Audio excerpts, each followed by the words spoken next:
Everything that I need to get back up, I have in me. If I don't have what I need, I can go get it. Once I figured that out, the world was my playground. The question was just, where do I go get it? I don't know about that. Where do I go get it? Right. And I don't come from a learning background where I was a great student. I wasn't, my highest grade in school was a C+. And when I got a C+, I did the happy dance. And so I didn't have a background where studying was natural for me. But when I realized that if I go study something and I learn it, I own it, it's mine now, man, it was crazy because all through school I struggled. The last time I took an English class, my English teacher told me I was the weakest writer she ever met in her entire life.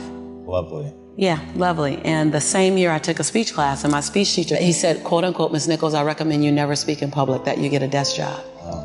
And so That's mean. Yeah, it was demotivated people. Sad people, hurt people hurt. Sad people make other people sad. Bottom line, don't take it personal. Hurt people hurt.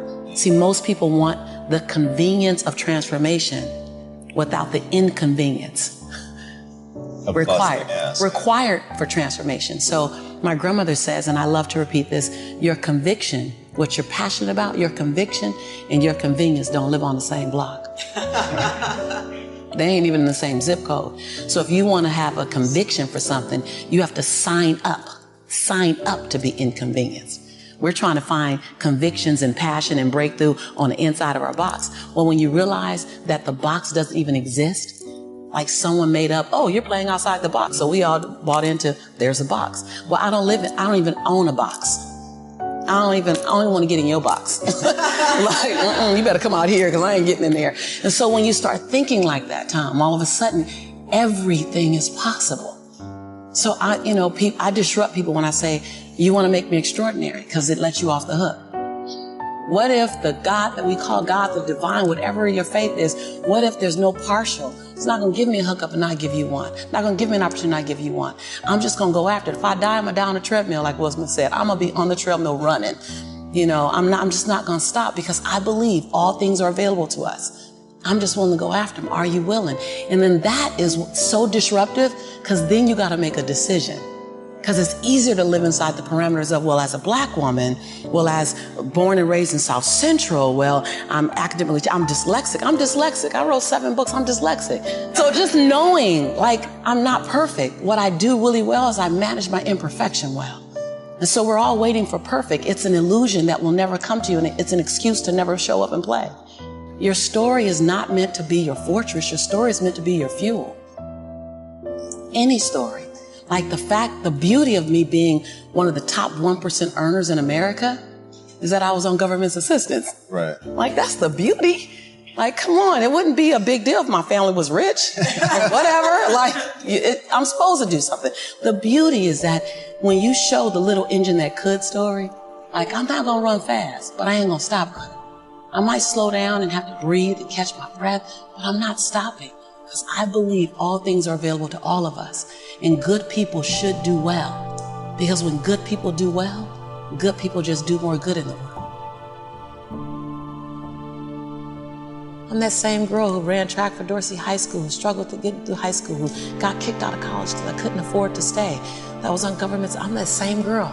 I don't forget her. I'm also that same woman who runs a multi-million-dollar business. I'm also the same woman who has 7 bestsellers. I own both of those. I own all of it. I don't shrink to my greatness, and I don't live in my saga and my sorrow.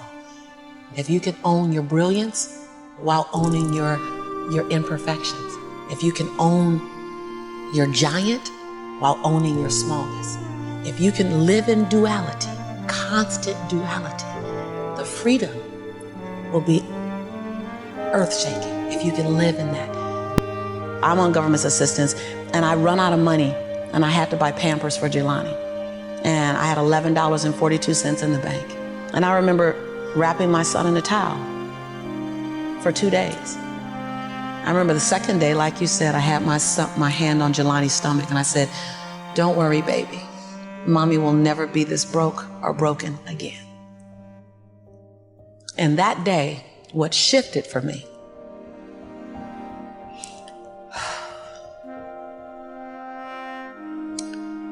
was I was willing and I don't know if this is going to sound crazy, I was willing to completely die to any form of me that I had been so that I can birth the woman that I was becoming.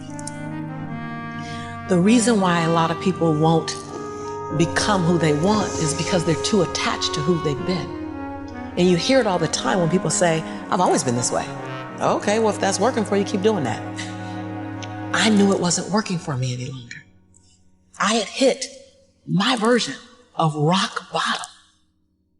So I was willing to let go of everything and everybody.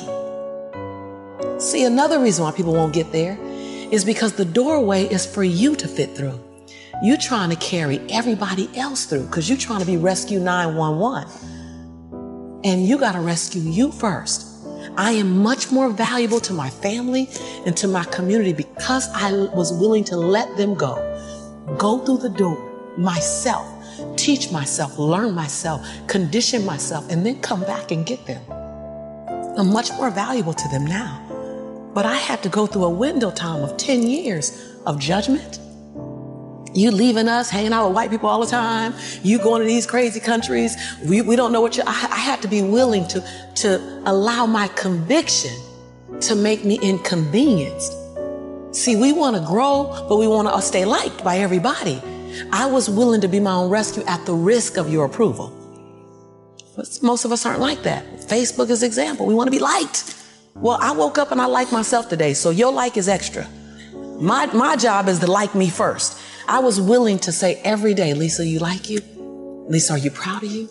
Lisa, are you playing full out? Every day before I checked in with anybody else. I was willing to inconvenience my entire life.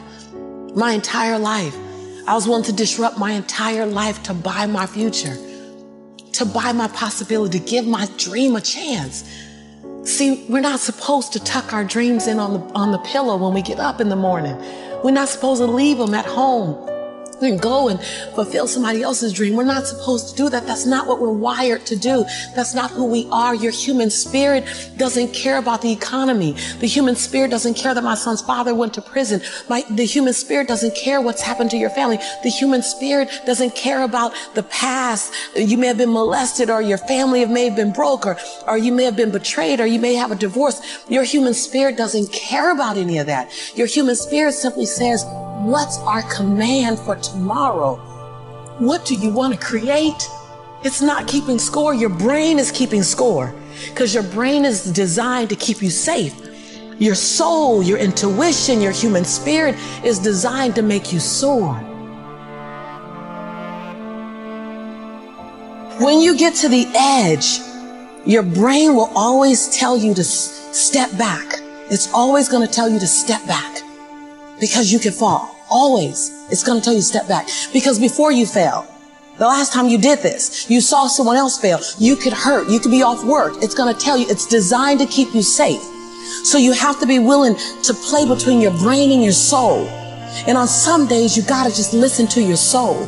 And you got to say, I'm going to leap. I'm going to get to the edge. Most people are at the edge, and you're standing at the edge and you're watching everyone else fly. That's Pimp My Ride, Watch My Crib, all this stuff. You know, watching people's lives on Facebook. You're at the edge, watching someone else live, wondering what it's going to be like when you jump without ever jumping. And I'm just here to tell you, jump.